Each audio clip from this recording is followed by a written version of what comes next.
Hey everyone, welcome to March the 29th Bible reading. Let's jump right in. We're continuing to see how God has had the Israelites divide up the promised land, right? They're going in, they're dividing up the promised land according to each of the tribes, the Levites. As we said a couple days ago, the Levites don't have their own portion because the Lord is their inheritance. They are, as the priests in the nation, they are basically, they're being supported by the entire community. And God has really designed it that way because He wants worship to be at the center of culture. And think about that for a minute. how how God would have a community with worship and Him being on the throne, being at the center of people's life, at the center of community, at the center of relationship. That's what God wants. And in fact, the entire way that the nation is developed in the Promised Land really is with God being at the center. Okay, and the entire nation kind of assembles itself around that reality. And man, what it would be like to have families, our communities, centering themselves and their activity around the worship of God. There was a day when that was more the case. Not saying that it was always completely central, but it was much, much more the case. 100 years ago, prior to having all of we have a lot, right? We have a lot going on. From sports to hobbies, to technology. I mean, so much going on that what has happened, is God being at the center of our community and the worship of God. That's really been kind of pushed and really relegated, if you will, to if we're lucky, an hour on Sunday, maybe 2 hours a week, if you include a small group or for student ministry, that type of thing. But what would it look like for us to begin to really kind of reposition God into the center of life, into the center of relationship? But I know that there are a lot of believers that try to do that. They're trying to establish relationship and community with other believers, and friendships, and gathering for small groups and Bible studies, and having their teens involved. And I know that there's a real push these days to push away from that and to not have Christians as busy as what we have them. But there's a balance there, right? There's a balance there of if we're going to slow believers down, or let's say not have them involved as much in the programs of the church.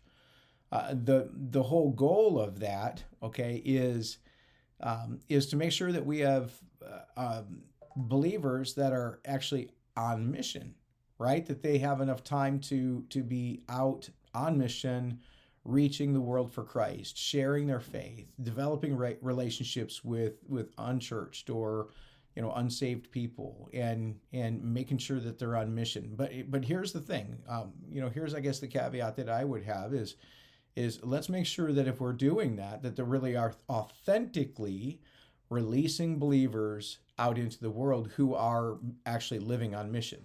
And so in other words, that they're actually developing relationships that lead to people coming to Christ, or that lead to those people being invited and brought into the community of Christ, coming into the church. And it's not just slowing people down, getting rid of programs so that people have more time to fill up their space with everything else, because then we're defeating the purpose, right? Then we're defeating the purpose. And I'd say also, we've got to be careful that we don't, just reduce the church so much that we deconstruct this idea of biblical community.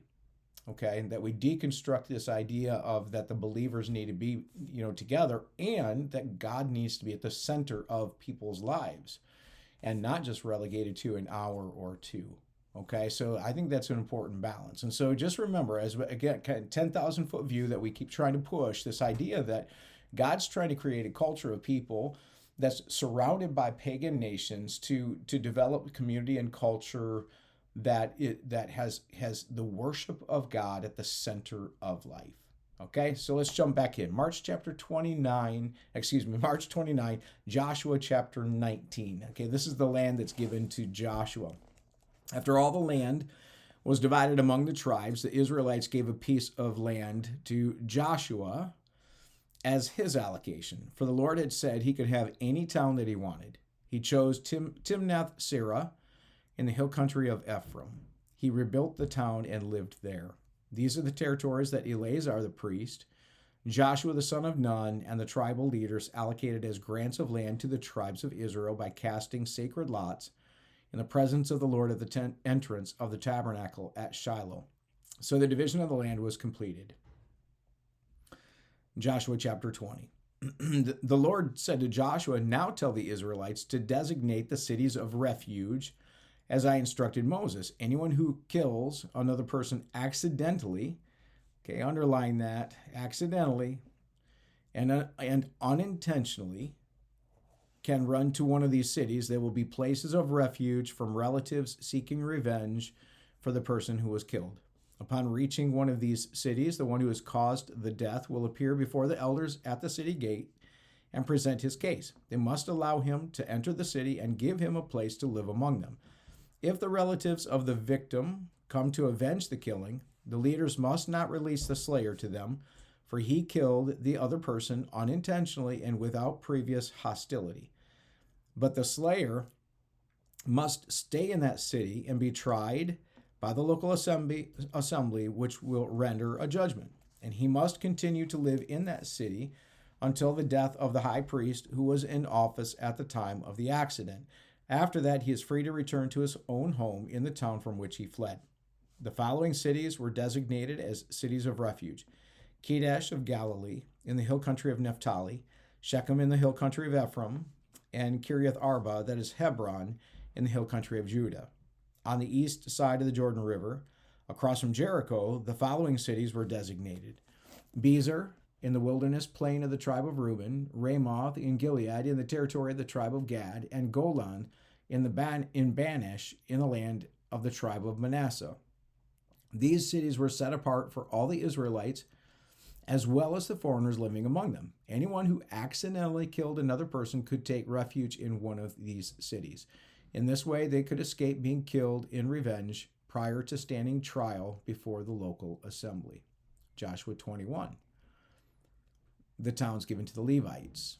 Then the leaders of the tribe of Levi came to consult with Eleazar the priest, Joshua son of Nun, and the leaders of the other tribes of Israel. They came to them at Shiloh in the land of Canaan and said, "The Lord commanded Moses to give us towns to live in and pasture lands for our livestock."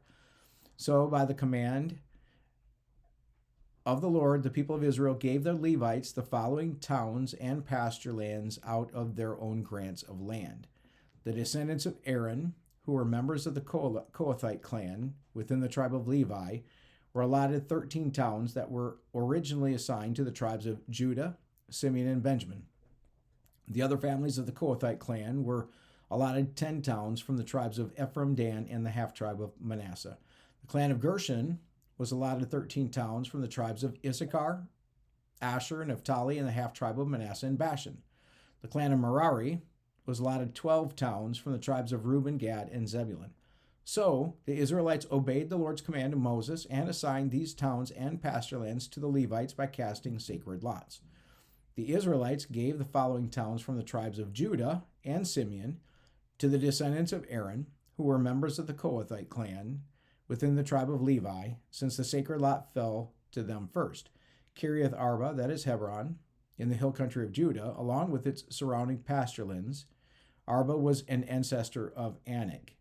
But the open fields beyond the town and the surrounding villages were given to Caleb, the son of Jephunneh, as his possession. The following towns with their pasture lands were given to the descendants of Aaron the priest: Hebron, a city of refuge for those who accidentally killed someone; Libnah, Jatir, Eshtemoa, Holon, Deber, Ain, Juttah, and Beth Shemesh, 9 towns from these 2 tribes. From the tribe of Benjamin, the priests were given the following towns with their pasture lands: Gibeon, Geba, Anathoth, and Almon, 4 towns. So in all, 13 towns with their pasture lands were given to the priests, the descendants of Aaron. The rest of the Kohathite clan from the tribe of Levi was allotted the following towns and pasture lands from the tribe of Ephraim: Shechem in the hill country of Ephraim, a city of refuge for those who accidentally killed someone; Gezer, Kibzaim, and Beth Horon, 4 towns.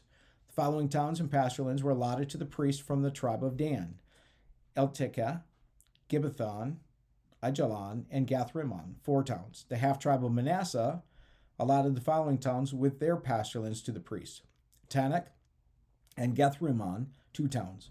So in all, 10 towns with their pasture lands were given to the rest of the Kohathite clan. The descendants of Gershon, another clan within the tribe of Levi, received the following towns with their pasture lands from the half-tribe of Manasseh: Golan in Bashan, a city of refuge for those who accidentally killed someone; and Beer Eshtera, 2 towns. From the tribe of Issachar, they received the following towns with their pasture lands: Kishion, Daberath, Jarmuth, and En-Ganim, 4 towns. From the tribe of Asher, they received the following towns with their pasture lands: Mishal, Abdon, Helkath, and Rehob, 4 towns. From the tribe of Naphtali, they received the following towns with their pasture lands: Kedesh in Galilee, a city of refuge for those who accidentally killed someone; Hamath Dor, and Kartan, 3 towns. So in all, 13 towns with their pasture lands were allotted to the clan of Gershon. The rest of the Levites, the Merari clan, were given the following towns with their pasture lands from the tribe of Zebulun: Jokneam, Karta, Dimnah, and Nahalal, 4 towns. From the tribe of Reuben, they received the following towns with their pasture lands: Bezer, Jahaz, Kidmoth, and Mephtath, 4 towns. From the tribe of Gad, they received the following towns with their pasture lands: Ramoth in Gilead, a city of refuge for those who accidentally killed someone; Mahanaim, Heshbon, and Jazer, 4 towns. So in all, 12 towns were allotted to the clan of Merari. The total number of towns and pasture lands within Israel territory given to the Levites came to 48.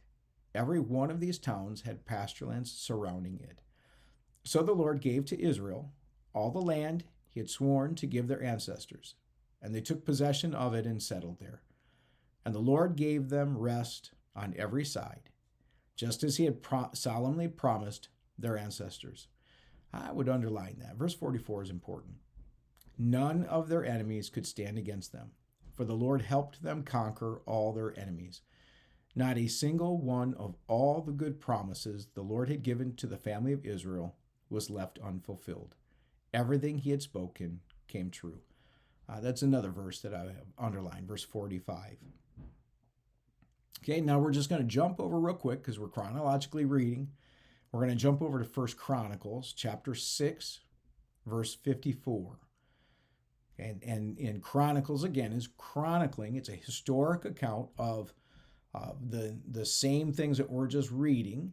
Okay, but it's set to provide a historic account as well. So 1 Chronicles 6:54. This is a record of the towns and territory assigned by means of sacred lots to the descendants of Aaron, who were from the clan of Kohath. This territory included Hebron and its surrounding pasture lands in Judah, but the fields and the outlying areas belonging to the city were given to Caleb the son of Jephunneh. So the descendants of Aaron were given the following towns, each with its pasture lands: Hebron, a city of refuge; Libnah, Jatir, Eshtemoa, Holon, Deber, Ain, Juttah, and Beth Shemesh. And from the territory of Benjamin, they were given Gibeon, Geba, Elameth, and Anathoth, each with its pasture lands. So 13 towns were given to the descendants of Aaron.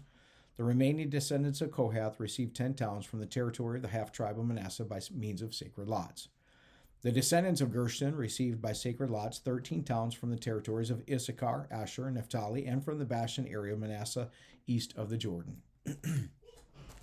The descendants of Merari received by sacred lots 12 towns from the territories of Reuben, Gad, and Zebulun. So the people of Israel assigned all these towns and pasture lands to the Levites. The towns in the territories of Judah, Simeon, and Benjamin, mentioned above, were assigned to them by means of sacred lots. The descendants of Kohath were given the following towns from the territory of Ephraim, each with its pasture lands: Shechem, a city of refuge in the hill country of Ephraim; Gezer, Jokmeam, Beth Horon, Ajalon, and Gath Rimmon. The remaining descendants of Kohath were assigned the towns of Aner and Bilim from the territory of the half-tribe of Manasseh, each with its pasture lands.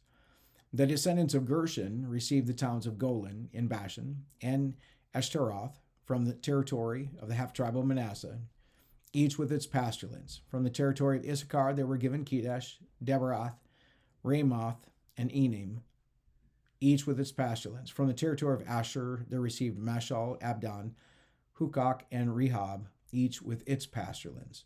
From the territory of Naphtali they were given Kedesh in Galilee, Hammon, and Kiriathim, each with its pasture lands. And the remaining descendants of Merari received the towns of Jokneam, Karta, Rimmon, and Tabor from the territory of Zebulun, each with its pasture lands. From the territory of Reuben, east of the Jordan River, opposite Jericho, they received Bezer, a desert town, Jahaz, Kedemoth, and Mepheth, each with its pasture lands. And from the territory of Gad, they received Ramoth in Gilead, Mahanaim, Heshbon, and Jazer, each with its pasture lands. Okay, so they've now divided all of the territories between all of the Israelites. They've made sure that that the worship God, those people who are serving the Lord and serving the community in keeping Christ, keeping God at the center of everything. Okay, they're giving their place, and so now they get to settle in. And what an incredible thing that's spoken there. And again, just want to highlight those places that I've mentioned that maybe we could underline because it's really important. Love this last statement that it says in verse 45. Not a single one of all the good promises the Lord had given to the family of Israel was left unfulfilled. Everything he had spoken came true. What an incredible promise that is for each and every one of us. Did you know that these words that we read right now in the Word of God, the promises of God, listen, we follow him, we trust him, every one of the good promises the Lord has spoken to us, they will not go unfulfilled. Everything he speaks will come true. That's pretty incredible. God is faithful. He is good to follow through on his promises, and we can bank, our lives on it. We can trust him. And so those are good words for today for us.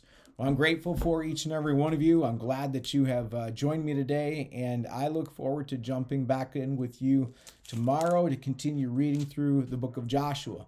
This is really important. God's establishing some foundations, and we're going to see as we go from Joshua into the book of Judges what happens when we begin to, as a people, shift away from God being at the center, from trusting him, from obeying him.